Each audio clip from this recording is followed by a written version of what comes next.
So good morning dear students, how are you all? I think you all are fine, I am also fine. Today I am going to talk about something very important for your admission test. Dear students, আজকের ক্লাসে আমরা কিছু জিনিস আলোচনা করব যেটা তোমাদের কাছে অত্যন্ত গুরুত্বপূর্ণ মনে হবে আশা করছি।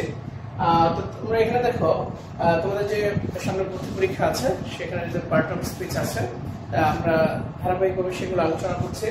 এই ধারাবাহিকতা আজকে আমরা আলোচনা করব বাট এর বহুমুখী ব্যবহার। ওকে, সো আমরা সবাই জানি যে বাট সাধারণত কনজাংশন হিসেবে ব্যবহৃত হয়। তোমাদেরকে আগেই বলেছি যেটা আমরা সবাই জানি, যেই ব্যবহারটা সবাই জানি, ভর্তি পরীক্ষা আসলে সেগুলো আসে না। তেমনি ভাবে আজকের ক্লাসে আমরা দেখব বাট কনজাংশন ছাড়া আর কি কি ভাবে ব্যবহৃত হতে পারে।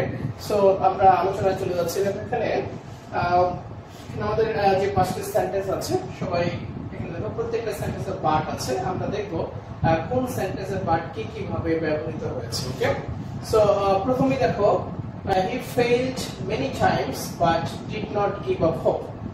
সবচেয়ে সহজ ব্যবহারটা এখানে দেওয়া আছে।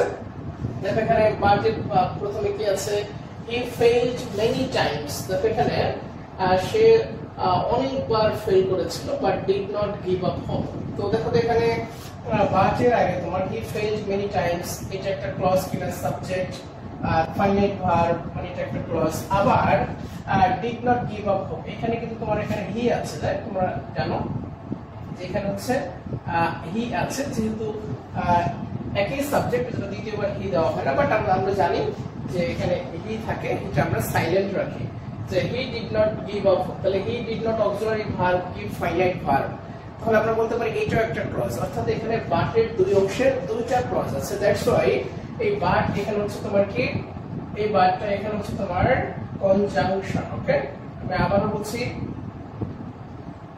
দেখো এখানে he failed many times এটা একটা clause, he did not give up hope এটা আরেকটা ক্লজ। দুটো ক্লজকে যেহেতু বাট এখানে যুক্ত করেছে, দ্যাটস ওয়াই বাট হচ্ছে এখানে তোমার কনজাংশন। ওকে, বাট এটা কি তোমার মনে হয় পরীক্ষায় আসবে?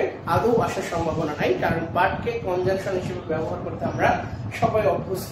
সো তাহলে আমরা দেখতে পাচ্ছি যে এখানে বাট কনজাংশন হিসেবে ব্যবহৃত হয়ে আসছে, যেটা আমাদের জন্য অতি পরিচিত ব্যবহার। ওকে, এখন আমরা যেগুলো দেখব এগুলো হচ্ছে পরীক্ষা আসার জন্য খুবই গুরুত্বপূর্ণ। ওকে, সো আমরা বি নম্বরে দেখি কি আছে, there is none but him in the room। there is none but him in the room মানে সে কক্ষে সে ছাড়া আর কেউ নেই। তো এখানে দেখো এখানে বাটের পরে কি আছে, দেখো তো বাটের পরে হচ্ছে তোমার একটা প্রোনাউন আছে। তোমাদের আগের ক্লাসে আমরা বলেছিলাম যে তোমার প্রিপজিশনের পরে কি বসে, প্রিপজিশনের পরে সাধারণত নাউন অথবা প্রোনাউন অথবা নাউন ফ্রেজ বসে। তেমনি ভাবে দেখো এখানে there is none but him, him একটা প্রোনাউন। সো যেহেতু বাটের পরে এখানে তোমার একটা প্রোনাউন বসেছে, সো বাট এখানে তোমার হচ্ছে preposition. Let me repeat, but এখানে কি প্রিপজিশন। এখন এখানে বাটের অর্থটা কি, দেখো there is none but him এখানে বাট হচ্ছে তোমার এক্সেপ্ট এর অর্থ প্রকাশ করেছে। এখানে হলো এক্সেপ্ট মানে যেটাকে আমরা বলি ব্যতীত, মানে সে ব্যতীত আর কেউ নেই রুমে, তার মানে এক্সেপ্ট একটা প্রিপজিশন, রাইট? সো এখানে তো তোমার এক্সেপ্ট এর অর্থ এখানে বাট প্রকাশ করেছে এবং সে একটা প্রোনাউনের পূর্বে বসেছে। দ্যাটস ওয়াই বাটকে এখানে আমরা বলবো বাট হচ্ছে একটা প্রিপজিশন। ওকে, তো ডিয়ার স্টুডেন্টস এই বাটটা তাহলে আমরা কি বলছি, এই বাটটা এখানে হচ্ছে তোমার প্রিপজিশন। ওকে, সো এইটা কিন্তু আমাদের পরীক্ষায় আসার সম্ভাবনা আছে। So there is none but him in the room এই ধরনের एग्जांपल সাধারণত পরীক্ষায় আসে। ওকে, এবার দেখো he is but a child। আসলে কেমন যেন মনে হচ্ছে he is but a child। আসলে এই বাটের এখানে অর্থটা কি, এই বাটের অর্থ হচ্ছে merely মানে কেবল, মানে সে কেবল একটা শিশু, সে হয় কেবল একটা শিশু। এখানে দেখো এখানে বাট হচ্ছে সে হয় কেবল একটা শিশু, তার মানে সে হচ্ছে এই বাটটা হচ্ছে তোমার এক ভার্বের মতো আচরণ করেছে। বাটটা কিসের মতো আচরণ করেছে? এক ভার্বের মতো আচরণ করেছে, মানে মেয়ারলি অর্থ প্রকাশ করেছে। বা তুমি এখানে অনলিও বলতে পারো, he is only a child মানে সে তোমার হচ্ছে কেবল একটা শিশু, সে হয় কেবল একটা সে বলতে পারো তুমি এখানে সে তোমার হচ্ছে বাট দ্বারা মেয়ারলি বা অনলি এর মতো কেবল অর্থ প্রকাশ করেছে, শুধুমাত্র এই অর্থ প্রকাশ করেছে।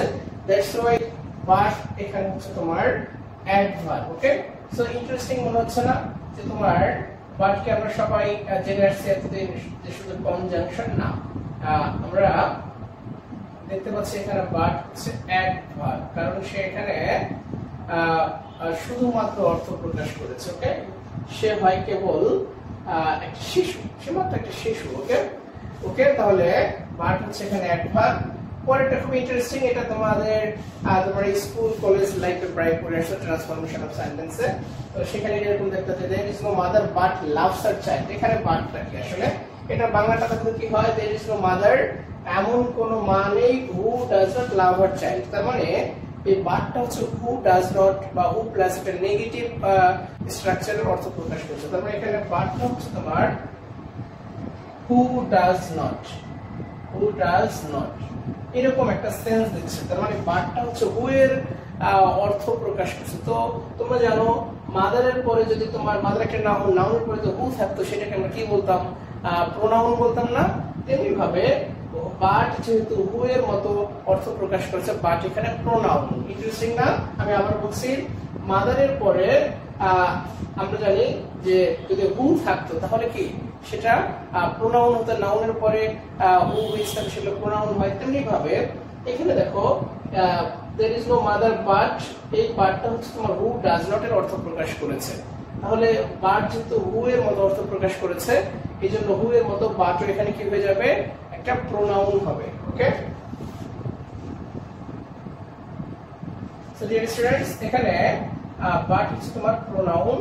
ওকে, মানে রিলেটিভ প্রোনাউনের মতো আচরণ করবে। ওকে, সবচেয়ে চমৎকার ইন্টারেস্টিং হচ্ছে বাট উই নো বাটস এই এক্সাম্পলটা।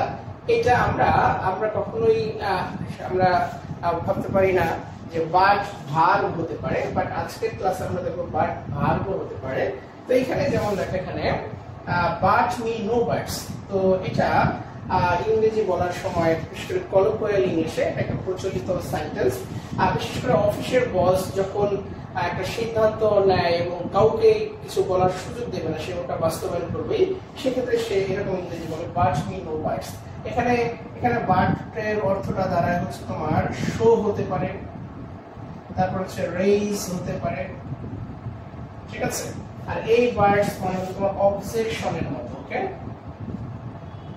অবজেকশন অথবা ডিসএগ্রিমেন্ট মানে হলো তোমার বাট উই নো বাটস। অফিসের বস যদি বলে যে আমি যা বলেছি সেটা কোনো অবজেকশন দেখাবে না, আমাকে কোনো অবজেকশন শো করো না, আমার সাথে কোনো ডিসএগ্রিমেন্ট বা ভিন্ন মত পোষণ করবে না, আমি যা বলেছি তাই। তাহলে দেখো বাট উই নো বাটস মানে শো মি নো অবজেকশন, মানে আমাকে কোনো অবজেকশন দেখাবে না, আমি যা বলেছি তাই। সো এইখানে দেখো বাট যদি শো এর মতো অর্থ প্রকাশ করে, শো একটা ভার্ব, আবার এই ধরনের একটা অবজেক্টও আছে দেখো, তার মানে বাট এখানে শো বা রেইজ এর অর্থ প্রকাশ করেছে। এবার আসো বাট উই নো বাটস, খেয়াল করে দেখো এখানে নো, এই আমরা জানি নো হচ্ছে তোমাদের মডিফায়ারের ভাষায় নো কে বলা হয় একটা কোয়ান্টিফায়ার। কোয়ান্টিফায়ার কিন্তু এক ধরনের অ্যাডজেক্টিভ, অ্যাডজেক্টিভের পরে কি হয়, অ্যাডজেক্টিভের পরে হচ্ছে তোমার নাউন হয়। তাহলে বাটস এখানে কি, এই বাটসটা এখানে, এই বাটসটা এখানে হচ্ছে তোমার এই বাটসটা হচ্ছে নাউন। ওকে, স্টুডেন্ট ইন্টারেস্টিং না? তো নো থাকার কারণে এই বাটসটা হয়ে গেছে তোমার নাউন, কারণ নো একটা অ্যাডজেক্টিভ, অ্যাডজেক্টিভের পরে নাউন হয়। সো ডিয়ার স্টুডেন্টস, আশা করছি আজকের ক্লাসে তোমরা বাটের বহুমুখী ব্যবহার দেখে তোমরা অনেক কিছু শিখতে পারবে। বিশেষ করে তোমাদের ভর্তি পরীক্ষার জন্য এই নিয়মগুলো অত্যন্ত গুরুত্বপূর্ণ। এরকম আরো নিয়ম আমাদের সামনের ক্লাসে থাকবে। সো তোমার যদি ক্লাসগুলো ভালো লেগে থাকে বন্ধুদের সাথে শেয়ার করো, ইউটিউবে সাবস্ক্রাইব করো এবং আমার ফেসবুক পেজে ফলো করো। Thank you so much for your patience. May Allah bless you.